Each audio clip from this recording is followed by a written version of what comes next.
Hey there, and welcome to the Consultants Counsel podcast, a place for consulting industry guidance and best practice advisory. Whether you're working to grow in your consulting career, you're managing and developing a consulting firm, you're working with consultants, or you're just interested in business and high-performance advice, we've got recommendations and education for you. I'm Kelsey Creveling, founder and CEO of Kelsey Consulting, a firm focused on building high-performing organizations, teams, and leaders through a variety of ventures, including the Consultants Counsel. I've spent my career at the intersection of technology and management consulting, working with organizations across the country to help solve their toughest challenges, while also supporting the growth and development of multiple consulting firms, helping them improve their long-term performance trajectory. In addition, I'm an entrepreneur across a few different industries, and I serve as a startup investor and advisor, promoting the ideas of other entrepreneurs as they work to gain traction in their industries. With so many people gearing up to launch their own businesses and establish their own consulting practices, I want to make available the advice and lessons others and I have learned along the way. This podcast is made possible by Kelsey Consulting. For more information, check out our site at theconsultantscounsel.com and KELSC.consulting. That's Kelsey.consulting. Today's episode is sponsored by Tori, a personal physical asset inventory capital manager. Head to inventory.capital to request your invitation because your inventory tells a story. And now, stay tuned for this episode's counseling because the consulting world is full of nuances. And the answer is always, it depends. What's possible? Do more. What's the difference between flexibility and mobility? And how do they have an impact on our life and our jobs and the work that we do and how we show up in the world? Welcome to the Consultants Counsel podcast. I'm Kelsey Creveling, and for those of you watching today's episode, you'll realize that it's a slightly different episode. I'm here in workout clothes, I'm outside, and I've got my yoga mat set up, and there's good reason for it. So because flexibility and mobility is such an embodied part of how we live and move and proceed through the world, I wanted to have us go through that. And as a result, we're taking it to the outside. It is the spring equinox today, March 20th, as we're recording. It is a gorgeous, gorgeous day, slightly cool, a little bit windy, but it is a delight to get to be outside. And we are working so hard. We're spending so much time in corporate environments with artificial lighting and recycled air and detached from the earth. That really psychologically kind of bogs us down. It becomes unhealthy for us over time. And so when we're putting in those long hours, it is equally important to make sure we're spending time getting outside. And that can just be, even at your hotel, if you're traveling for the week, putting yourself outside for a few minutes, sitting outside in the sunshine, taking a quick walk, making sure you're breathing that fresh air and you're getting to really feel the elements, hear the birds, and enjoy wherever possible. So for today's episode, it makes sense if we're going to be diving into flexibility versus mobility and why they're both important for us to be a bit mobile and to take ourselves into a new environment. Now, you may be thinking, you already know what being flexible is. You already know what being mobile is. But let's dig into it just a little bit, shall we? So I recently had the opportunity to attend yoga teacher training. It was a fabulous experience. I absolutely loved it. And it was something that I wanted to do for a very long time. I began taking yoga when I turned 20, when I was right out of school, and I had just left my first job that didn't work out the way I anticipated it working out, and I was really stressed and struggling and trying to find, what I was going to be doing with my life, and it was at a very bad time in the economics of the United States, major financial crisis, etc., and so finding a new job was very challenging. And I, in those months, started practicing yoga, and I absolutely fell in love with it. And I've carried that practice with me throughout my career. What I love most about yoga is it actually It's a practice that can go with you anywhere. You can take it into basically any environment. You don't even need to have a mat. As long as you have your breath and your intention, you can bring about the principles of yoga into your everyday life. And so I think that's a really beautiful thing to continue to utilize in the midst of so much chaos and strife and stress in our corporate careers. And so I loved the ability most recently to be able to actually deepen my own practice, my own understanding, learn the roots and the history of the practice, and to be able to now share it with others. So we all, as we're working a lot, can benefit from a lot of the principles that yoga has to offer. And because it's so portable, it can go with us into a hotel room. It can go with us into, the few minutes you might have of calm before a intense meeting starts. And so after today's episode, stick around because there will be a few postures we can go through that you can take anywhere with you that have really helped me through the years when I am limited on time and even space. All right, so flexibility really refers to the ability of our muscles and ligaments to be able to stretch with ease and to be able to move amongst the range of motion very, very smoothly. It's really the ease with which you're able to go through life. Mobility is the ability of our joints to be able to move with ease within a specific range of motion, and over time, as we're working to increase mobility, to increase that range of motion. It also refers to our strength throughout that entire range of motion and our balance in that range of motion. And so as a result, our mobility, our ability to move through life with ease in our bodies and in life, includes flexibility, our ability to stretch and to grow. And when we think about how that applies to our bodies, it makes sense, right? So the person who can just easily bend, they can easily lengthen, they can easily pull their, legs into different postures and positions, that person might have a lot of flexibility. But that doesn't mean they always have a lot of mobility. You'll see a lot of hyper flexible yogis who can easily bend in a lot of different directions, but then don't always have strength and structure in that range of motion. And as a result, they might struggle with how they navigate kind of day-to-day living because they're so hyper flexible. They don't then have the structure around their joints and the muscle strength in order to keep their body operating in alignment. And so when we look at that in the world that we live in, it's very easy to apply what we see in our bodies actually in how we operate in the world.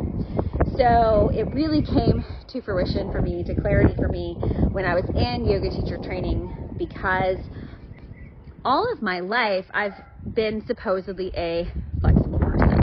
All right, so all my life I've supposedly been a pretty flexible person. I was a cheerleader for a long time, and I did ballet for a long time, and now I've practiced yoga for a long time.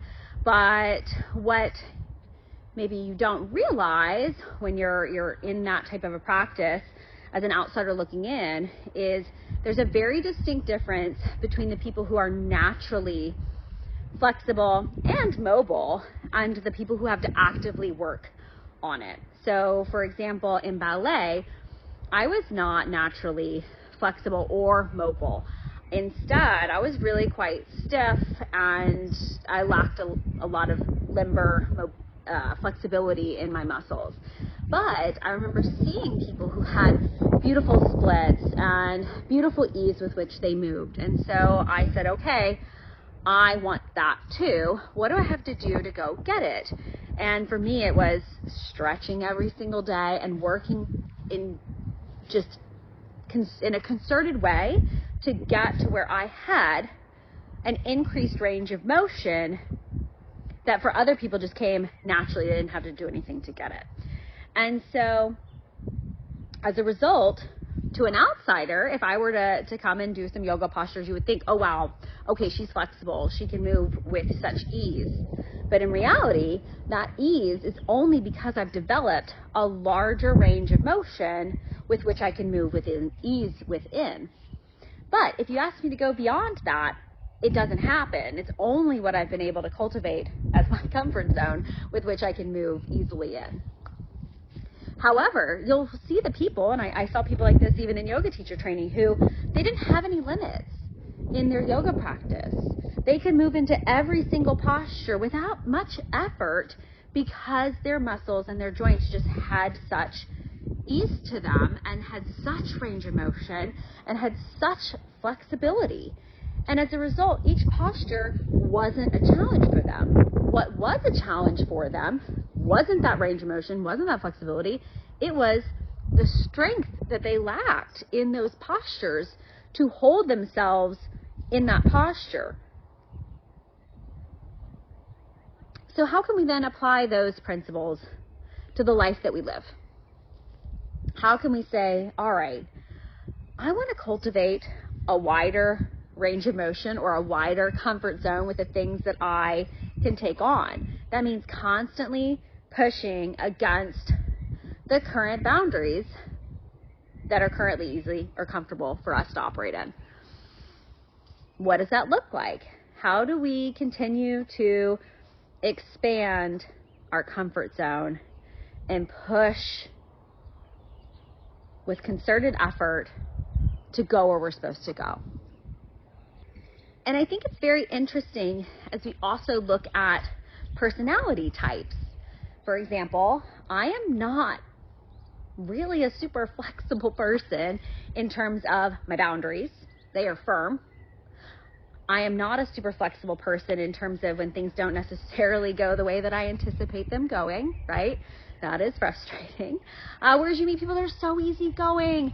They just take life as it comes, and it's you know, they're just, okay, it is what it is. They accept it, right? Whereas for me, I have to put a lot of effort into that being easygoing. That is a cultivated effort, right? But as a result, on the flip side, people who maybe are very easygoing, they'd have a tougher time asserting boundaries for themselves, not being taken advantage of, being true to themselves because, hey, they're used to letting things kind of roll off their shoulders. And so identifying what are your strengths, what are you good at, and where maybe do you need to work on it, hone it, improve it, continue to better that with which you have an opportunity to improve. For me, it's being able to increase my comfort zone and push towards the outer edges of that mobility, that range of motion, and then to be able to move within that whole range with ease.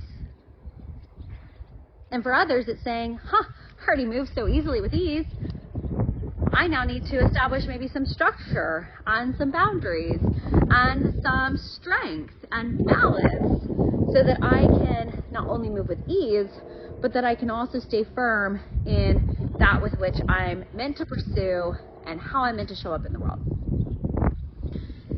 So being able to cultivate a wonderful sense of flexibility and mobility that enables us to have strength, balance, stability, both in our bodies and in how we show up in the world, how we take on the work that we do, how we engage with others, is critical. And also it's important to say, when do I need to be flexible here? And when do I need to be mobile? When do I need to move with ease? And when do I need to move with strength within my comfort zone, within a range of motion? It's an important thought to think through as you take a look at the different things you're encountered with every single day. Someone's kind of being a jerk at work. All right. Do you need to let it roll off your shoulders and be flexible? Or is it no. We need to stand firm here on this one. This is not tolerable, and we need to address it and deal with it and manage it in an effective way. Client just changed expectations at the last minute. Is that a challenge? Do we need to address it? Do we need to be flexible in order to accommodate it? Maybe. Or do we need to say, nope, we can't really do that. We have very specific parameters around how we're going to operate, and we need to do it within this. And if that's going to happen, if the client is going to need that, it's going to be a change order. Evaluate the situation and evaluate what it specifically needs. But know that operating with improved flexibility, improved mobility is going to make a foundational difference in how you live in your body and in how you show up in the world. So with that, let's get into a few yoga postures that will help you improve both your flexibility and your mobility, and that you can take on the road with you anywhere you go. One quick note before beginning any type of physical practice: make sure that you only go to really what feels a slight bit challenging for you. Do not do anything that feels painful or you are concerned with. Be mindful of any injuries that you have and take it moment by moment. Check in with yourself to see and feel if something feels right for you. Let's begin. Starting in Samasthiti or Tadasana in Sanskrit, we have mountain pose. In this posture, you are standing tall, feet together, legs strong, back straight, lifting your head, letting your shoulders relax down your back and your arms to your side, looking forward. This posture is excellent as it really grounds the body, it prepares you for your practice, and it gets you moving. Then we have Ardha Chakrasana. This is half moon pose prep. It is a great shoulder stretch, a side body stretch, and a leg strengthening posture. You're going to grip your hands together with your index fingers pointed, thumbs crossed, and you're going to strengthen your arms towards the sky with your biceps squeezing your ears, lifting up through your midsection. Awesome posture. Then you're going to bend over to the side, whichever side you choose first, but lengthening up through your waist before you fully stretch yourself to the side. I love this posture because not only does it give you a full body stretch, it's going to strengthen your thighs, but it also stimulates your digestion. And when you've been sitting for a long period of time, whether because you are traveling or you are at work, this posture really helps you just stretch things out and add a lot more mobility into your spine, into your shoulders, and just really elongate your whole side body. So this posture is just a really great one to do. But make sure you do that prep posture first, getting your hands in the right position. And you can hold this posture for as long as feels good to you. I really like to kind of hold it for a while. Then once you come out of the sides, you can go towards the back. You're going to again lift up, strengthening through your fingers, and start to pull yourself upwards and backwards, letting your eyes follow along the ceiling as you go back, look back, way back, lifting up through your waist so that you're not condensing and collapsing into your spine. This posture is a great metabolism boost, and it also prepares you for more deep back bends. You also can incorporate forward folds after a deep back bend. You really want to let the spine have an opportunity to relax after you've done so much work. Forward folds are a great posture just any point in your practice when you need a slight break, but they also are great because they're a slight inversion. They get your head below your heart, which is going to increase your circulation and bring some stress relief to the body. But this posture also allows the spine to have an opportunity to go into some traction. Then, if you inhale up halfway, letting your fingertips just graze the floor or resting on your shins, you're going to allow the spine to lengthen. This posture allows you to build some core strength and some low back strength. I love it as a break in between a forward fold before you move into other postures. Next, you can go raise your arms towards the sky as you enter Urdhva Hastasana, upward salute pose. This is another strong posture that is grounding. Your legs are strong. It's going to stretch your shoulders up to the sky, feeling the energy and power going all the way up to the sky, grounding all the way deep into the ground. This is a great one when you have been working a long time and your arms are at a keyboard and you're tight through your shoulders. This really helps open that up and bring some nice vitality.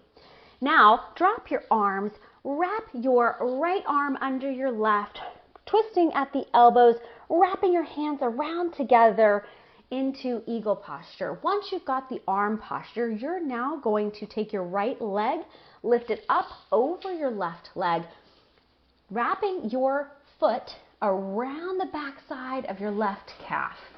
Then start to sit into a chair pose. You are pulling your hands farther away from your face, and this posture is so great because it's going to open up the joints, increase the mobility, and improve your balance. Next up, we've got seated toe stretch. I love this posture. Next up, we have seated toe stretch. This is a great one anytime, especially for women when we're in heels a lot. We really get our toes in a bind, if you will. And this posture just really helps open up all of the fascia along the bottoms of our feet. We don't give our feet credit for all the work that they do. And by sitting down with our toes up under us, we really allow ourselves a chance to stretch out. Next up, we have Vidyalasana, cow pose. This is just a great spine warm-up. Come into a tabletop posture and be able to look up while dropping your waist, inhaling through your lungs. And then you're going to want to take a counter pose, which is our cat pose.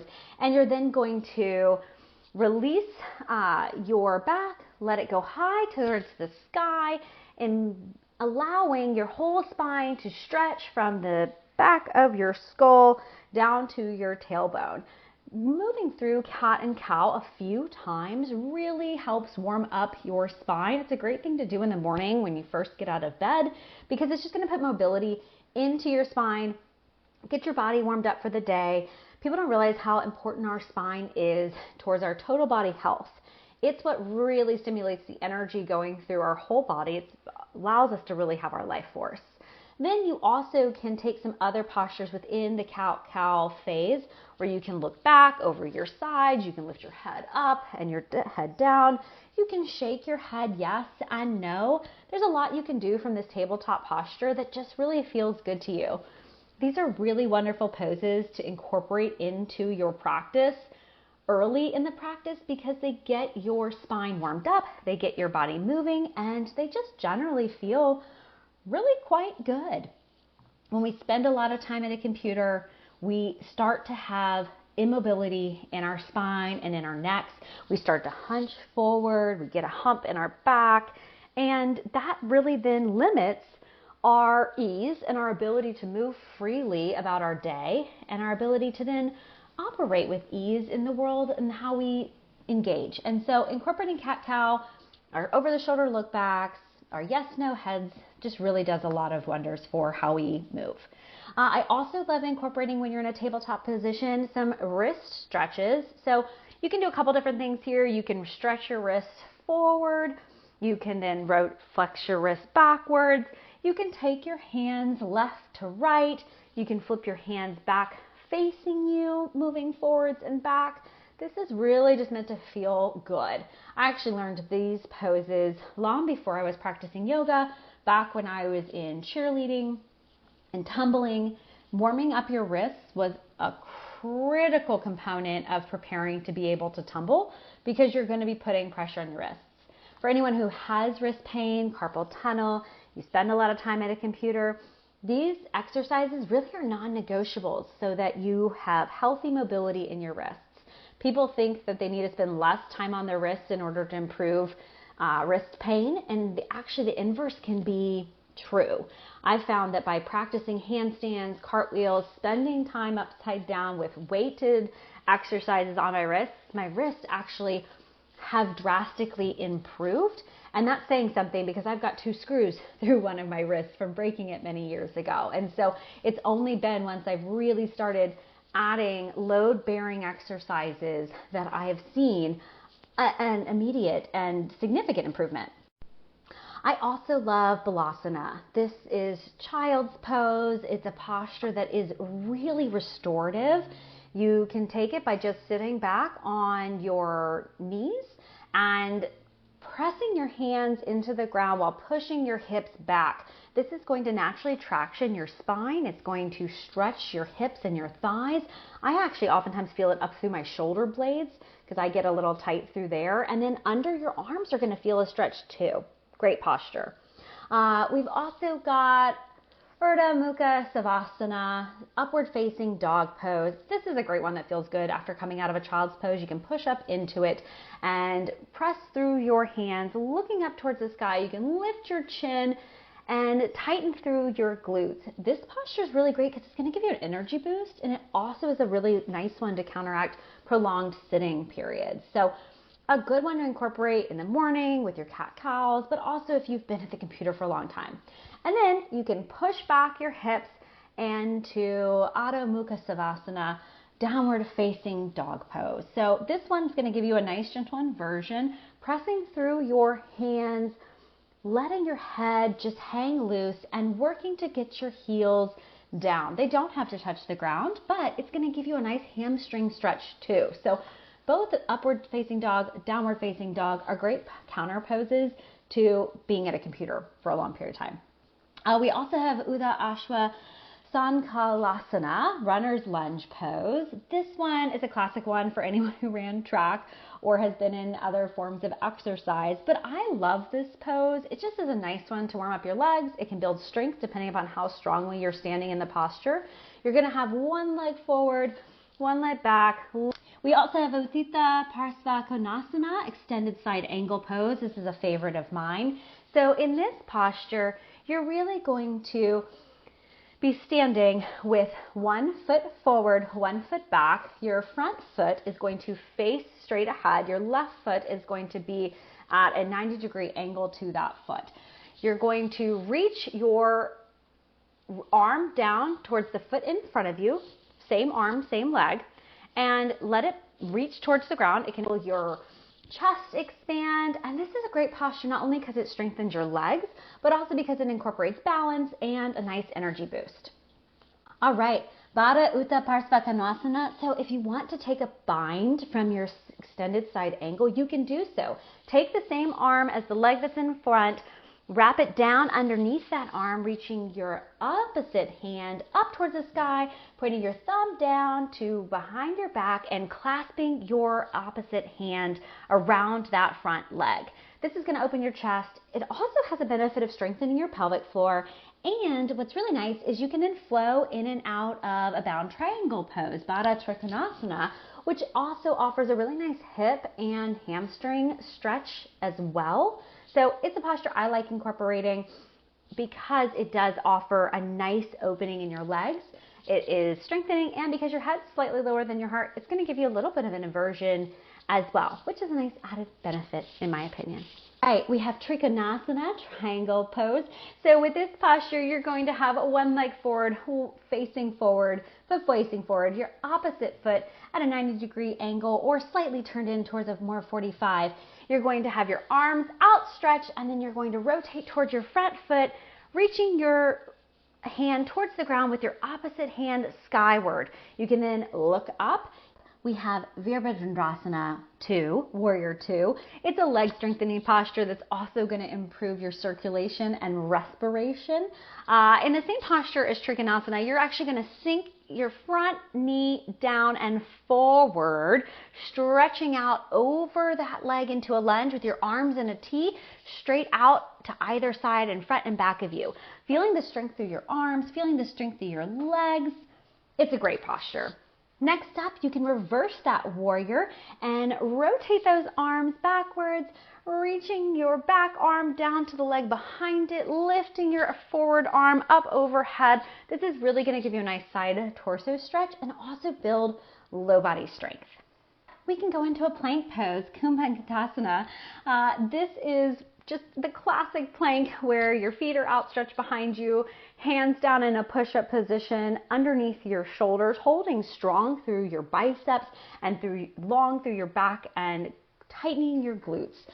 I love to take this then into a low plank pose as a yogi push-up. I like incorporating several of these every morning. It's a really good way to get the blood flowing, boost your metabolism a little bit, and just really get you energized. So consider adding a couple of yogi push-ups every day, and quickly you'll see that this is really strengthening for your triceps, your biceps, your shoulders, your core. And also, it's nice to every morning before you go do hard things at work, do some hard things just for your body, right? Then work doesn't feel quite as hard. So it's a really good one to just incorporate and add. Challenge you to do at least 3 to 5. All right, Sarvangasana, shoulder stand pose. This is a wonderful one to boost your energy and improve your mental focus, but it's not one to be taken lightly. So if you have any neck injuries, I instead want you to just sit with your butt against a wall, put your feet up against the wall, and invert your feet skyward. That's going to give you the same benefits without any potential neck injury issues. But if you want to do a shoulder stand, you can go ahead and lay down on your back, lift your legs up high. Next up, we have Halasana, which plow pose, which you can actually go into straight from a shoulder stand.